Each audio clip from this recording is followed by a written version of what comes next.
Guys এই দেখো পিঠা বানাইছি আমি। আমার হচ্ছে ভাপা পিঠা। তো চিতই পিঠা ভালো হয়নি।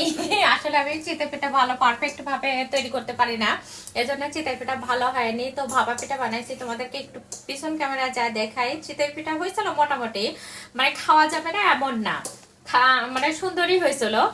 তো হচ্ছে তোমাদেরকে একটু পিছন ক্যামেরায় যা দেখাচ্ছি যে কোন পিঠা কেমন হয়েছে। তবে সবচেয়ে পারফেক্ট হয়েছে ভাপা পিঠা। আমি বললামই তো, আমি মানে যে চিতই পিঠা বাদে আদার্স যত পিঠা আছে সব পিঠাই সুন্দর করে তৈরি করতে পারি। বাট চিতই পিঠা আমি জানি না কেন ঢাকাতে গ্যাসের চুলায় মানে পারফেক্ট ভাবে হয় না। আর যেমনই হয়েছে আলহামদুলিল্লাহ ভালোই হয়েছে, খাওয়ার মতো আর কি।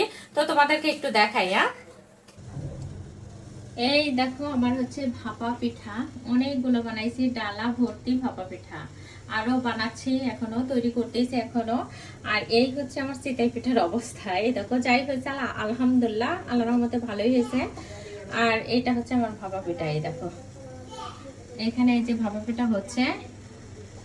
এই দেখো বাড়ি থেকে আর কি খেজুরের খাঁটি গুড় নিয়ে এসেছিলাম। আর এই যে নারকেল এখানে কিনছিলাম, ঢাকাতেই কিনছিলাম, কিন্তু খাজুরের গুড়টা একদম অথেন্টিক। এই দেখো আমার ভাপা পিঠা।